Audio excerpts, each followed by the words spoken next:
আসসালামু আলাইকুম রফিক ভাই। ওয়ালাইকুম আসসালাম। রফিক ভাই, এই যে ঈদ চলে আসলো, জি জি সব দোকানপাট তো মোটামুটি বন্ধ থাকে। জি জি মানুষ বিভিন্ন জায়গায় বেড়াইতে যায়। জি জি এই সময় ওষুধের দোকানও বন্ধ থাকে, প্রায় ম্যাক্সিমাম ওষুধের দোকান বন্ধ থাকে, সামান্য সামথিং দুই একটা খোলা থাকে। খোলা থাকে। আর বিশেষ করে বড় বড় ডাক্তাররা তারা তো ছুটিতেই থাকে। হ্যাঁ, এবং হসপিটালে যদি যান তাহলে দেখবেন যে হ্যাঁ হ্যাঁ অর্ধেক ডক্টর হ্যাঁ ডক্টররা প্রায় ছুটিতে থাকে, নার্স দুই একজন হয়তো থাকে, আর নাও থাকতে পারে, এইরকম অবস্থা। এই সময় বিশেষ করে এই কুরবানির ঈদে জি জি মানুষ কিন্তু আসলে যখন অতিরিক্ত খাবার খায় জি, তখন জি। কিন্তু অসুস্থ হয়ে পড়ে। জি জি জি এই সময় চিকিৎসা করার জন্য তাদের কিছুই থাকে না। থাকে না, সমস্যার ভিতরে। অনেকে হয়তোবা এটাও বুঝে না যে তাদের বাসায় এই একটা প্রেসারের ওষুধ, একটা গ্যাসের ওষুধ হ্যাঁ, বা একটা স্যালাইন এগুলো রাখা উচিত, কিন্তু হ্যাঁ। তারা রাখে না। রাখে না। তাদের উদ্দেশ্যে আপনি কি বলবেন? তাদের উদ্দেশ্যে একটাই কথা, যে আপনারা সবসময় এই কোরবানির উপলক্ষে এমনি এবছর গরম, প্রচণ্ড গরম, এই প্রচণ্ড গরমের ভিতরে আপনারা সবাই অন্তত গোশটায় একটু কমাই খাবেন, ঠিক আছে? একদম কম খাবেন, সীমিত খাবেন। তারপর আপনারা এই গোশ সীমিত খাবেন, এবং গোশ খাওয়ার পর আপনারা আমার কাছ থেকে লেবু, টমেটো, তারপর শসা, ধনিয়াপাতা, কাঁচামরিচ, এই সালাদটা একটু বেশি খাবেন।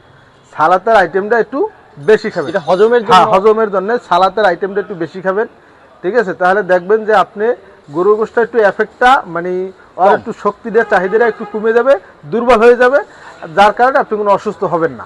এবং আপনারা প্রত্যেকে অন্তত কমপক্ষে 1 কার্টন স্যালাইন নিয়ে রাখবেন প্রত্যেকটা বাসায়। এবং গরুর গোশটা আপনারা একটু কম খাবেন, আর বিশেষ করিয়া কম তো খাইতেই হবে, কারণ আমাদের হিসাব হচ্ছে যে যতটুক আমাদের পেটে যতটুক ধরে তার 3 ভাগের 1 ভাগ খানা, 1 ভাগ শ্বাস প্রশ্বাস, 1 ভাগ পানি, এটা হচ্ছে নিয়ম। তারপর আমরা অনেক সময় দেখা যাচ্ছে প্রতিযোগিতামূলক কে কত খাইতে পারে গরু গোশ, এরকম প্রতিযোগিতামূলক খাই। তারপর অনেকে একটু বেশি খায়, বিশেষ করে যারা একটু শরীরের স্বাস্থ্যটা একটু ভালো এবং শরীরের চর্বি বেশি, তারা একটু গরু গোশটা কম খাবেন, কারণ তাদের মুখে রুচি বেশি, যার কারণে তারা খায় বেশি, ঠিক আছে? যাদের মুখে রুচি কম তারা কিন্তু খায় কম, তবে যাদের রুচি থাকা সত্ত্বেও আপনি একটু কম খাবেন, যেহেতু এই গরমের সময় বেশি খাইলে হঠাৎ করে আপনি অসুস্থ হয়ে পড়তে পারেন, হঠাৎ করে আপনি স্ট্রোক করতে পারেন। এর জন্য আপনি একটু গরুর গোশটা একটু কম খাবেন। আর বিশেষ করে গরুর গোশটা গরিব দুঃখী অসহায় মানুষদের প্রতি একটু খেয়াল রাখবেন, তারা যেন প্রত্যেকে একটু গরুর গোশটা পায়, এটা চিন্তা করবেন যে আমি গরুর গোশ খাইতেছি, আমার বাড়ির পাশে বা আমার আত্মীয় স্বজন কেউ যদি গরুর গোশ না খায় বা কেউ যদি গরুর গোশ না পায় ভাগে, তখন ওই সময় কিন্তু আপনার শরীরে এফেক্ট একটু বেশি করে, কারণ আল্লাহ তাআলা যদি নারাজ হয়ে যায় তখন অনেক সময় মানুষ কিন্তু দুর্ঘটনাও ঘটে। এর জন্যে জানা মতে কখনো কোনো সময় অন্যায় কাজ করবেন না, যে আমার গরু গোশ আমি একটা ভাগ দিছি বা আমি একটা গরু দিছি, আমার গরুটা আমার আত্মীয় স্বজন, আমার পাড়া প্রতিবেশী ঠিক মতন পাইছে কিনা, এইদিকে একটু খেয়াল রাখবেন। তাহলে দেখবেন ইনশাল্লাহ গরু গোশটা একটু বেশি খাইলেও সমস্যা হবে না, ওদের দোয়ার বরকতে আমরা সমস্যা যত বড়ই হোক না কেন সমাধান হয়ে যাবে। এইটা হচ্ছে সবচেয়ে মূল কথা।